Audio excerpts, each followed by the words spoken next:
So this potential for complete unification exists. It exists in each one of us, and it exists in the world in general, and in the universe.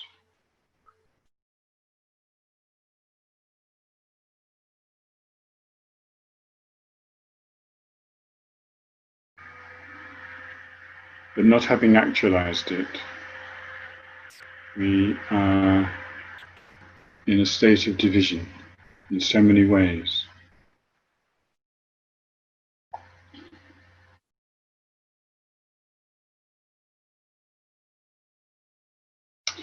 And in this session, we're going to look at a particular division, patriarchy,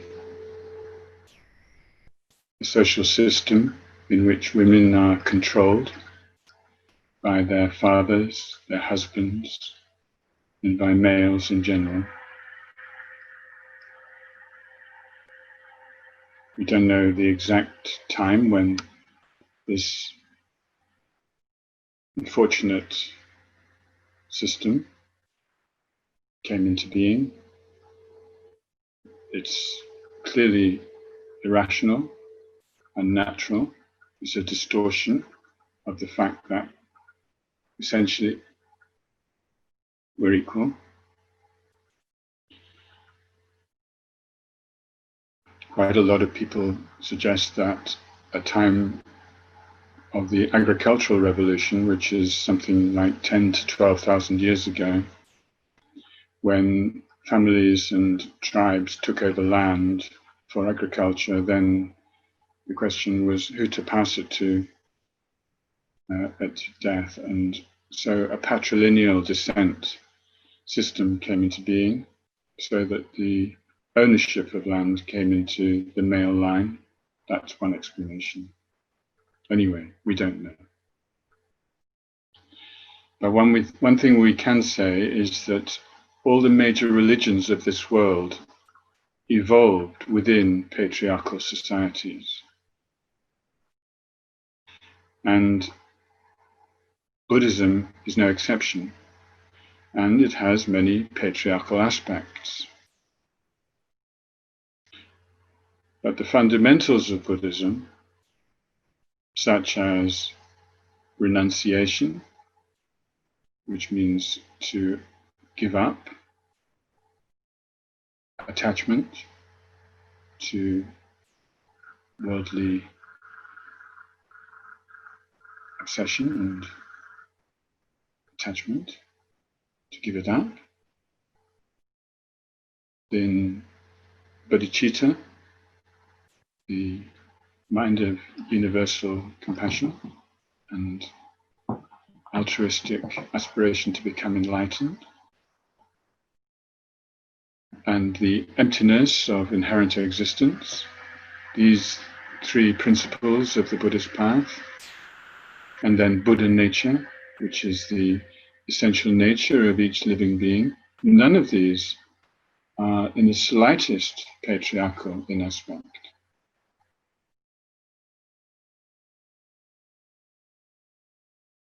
So the patriarchal aspects come from the social context within which Buddhism arose. And that means that it's something contingent on particular circumstances and situations. It doesn't mean that it's intrinsic to the religion. If we look at human history, we can identify that patriarchy has a connection with rape culture, which exists still in many parts of the world. When I say culture, I mean where there's a pervasion and even an exoneration or even admiration among certain groups of males for rape. Also, the brutal exploitation of Mother Nature. I say Mother Nature because we do talk about Mother Earth and Mother Nature. And if we look at the way that we've treated her, it's not totally inaccurate to say that it's kind of rape. And then in terms of the way that certain great powers have built empires in the world and created colonies, this is also seems to be somehow connected with patriarchal roots. And then going along with that is slavery. That's been something quite prominent recently in our neighboring city of Bristol. They tore down the statue of a slave trader the other day. It's kind of in our minds at the moment, the legacy of slavery. And of course, racism.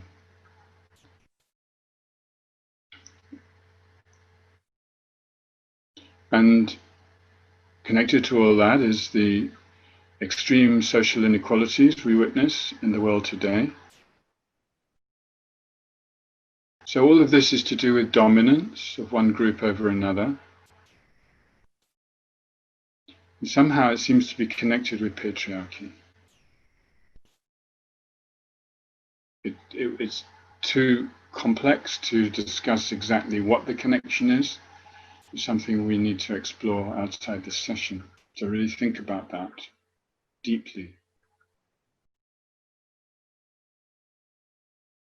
But unless and until we collectively emerge from the era of patriarchy, these oppressions will continue. I say we, I mean the humans of this earth, this planet. And some of those oppressions are actually in the process of destroying human society. It's been the case for centuries, but gradually, it's coming to a crisis that we have to make a choice. And human society, including Buddhism, needs to go beyond patriarchy in order to evolve a new, sustainable civilization.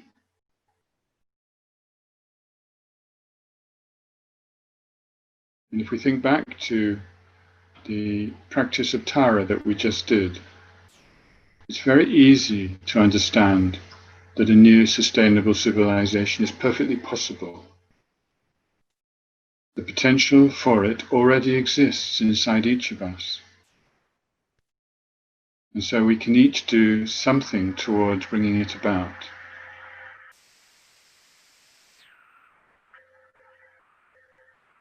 In particular, I want to say a bit about our tradition, of Tibetan Buddhism.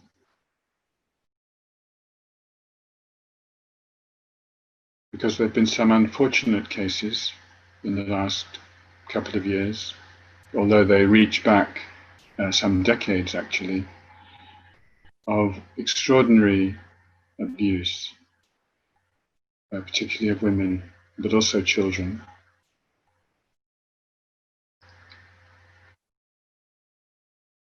And like it or not, Tibetan culture, like probably almost all traditional cultures in the world, and all modern cultures too, for that matter, is patriarchal.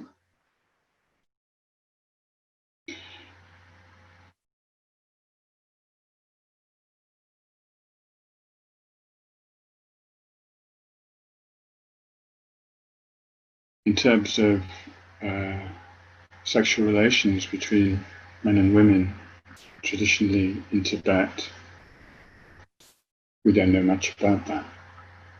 But there's some indication that women were not treated so well. Even now, there are many indications of problems of non-consensuality in relationships. And those of us who've been involved in Tibetan Buddhism for some time, a few decades in my case, we've had to be very careful not to throw out the baby with the bathwater in adopting and taking on this very precious tradition, spiritual tradition, from our Tibetan teachers and sort of ancestors. And so it's been difficult for us to separate out what is the baby and what is the bathwater. The bathwater is the dirty water that you need to throw away when you wash the baby. And we need to safeguard the baby and keep her clean. That is the purity of the Buddhist tradition. But there are certain elements which come along with the tradition, and I include patriarchy in general among them, which actually it's time now for us to let go of.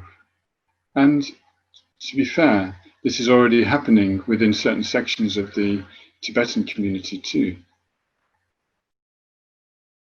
His Holiness Dalai Lama has definitely promoted the education of nuns, for example, so that now they have this degree called the Geshe-ma, so that they have equal status to the Geshes, which didn't happen in the past.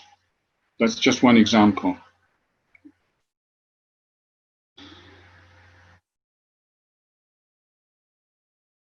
In terms of the Kalachakra tradition, which is connected with this course that we're doing here, we have this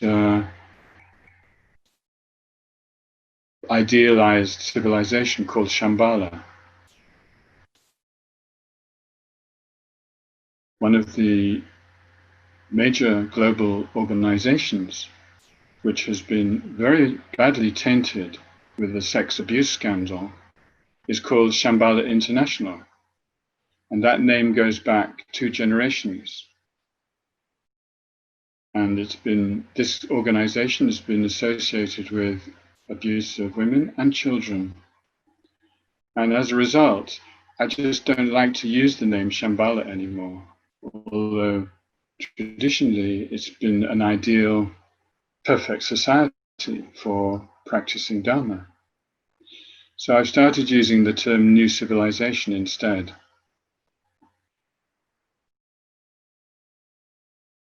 And that will be the topic for the final session of this program next week.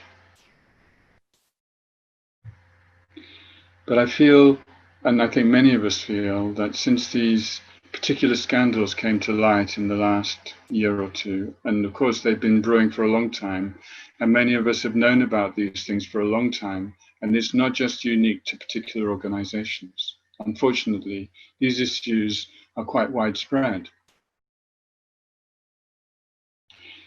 But now it's time to say we can't go back. And so to help construct this new civilization, Buddhism needs to be free from patriarchy. Let's just look a little bit at the Buddhist community in general. In almost all spiritual gatherings that I've been part of, that I've witnessed, women are much more predominant than men. Usually, on average, I would say it's 2/3 to 1/3, the proportion. Why is that? I don't know the answer, but I think it's an important question to ask ourselves. But if we look at the tradition, we find that almost all Buddhist teachers have been male. And we can ask ourselves why that is too. And we can see that it's within the structures of the Buddhist cultures, traditionally. And to some extent, it's been carried forward into the modern world since Buddhism became a global phenomenon.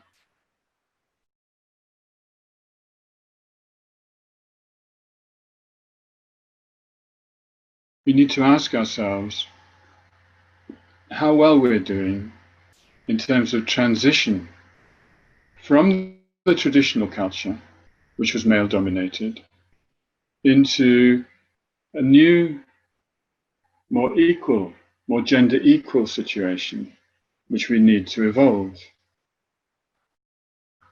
How are we doing? When we look at many texts, such as prayers, for instance, they always talk about kings. They talk about bodhisattvas as Buddha's sons. Daughters often don't get a mention. When they talk about the guru, it's almost always that the guru is assumed to be male. There are many other examples. This is a linguistic point, but it has an impact on the way that we think.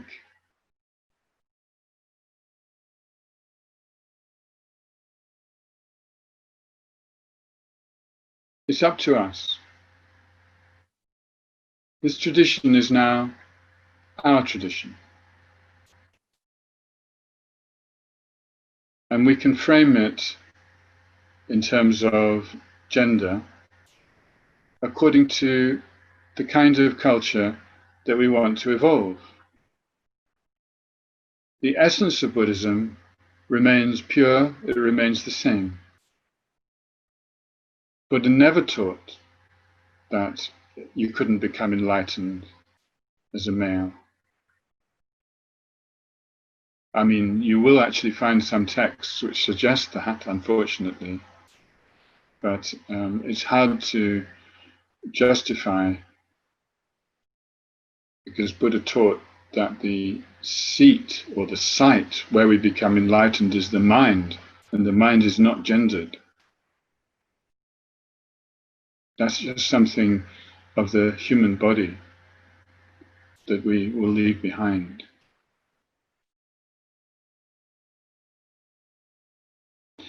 So now it's time for you to go to some discussions with each other. And the question which I want you to discuss, and I put it in the chat, is this: what more should be done towards gender equality in our Buddhist community? What more should be done towards gender equality in our Buddhist community?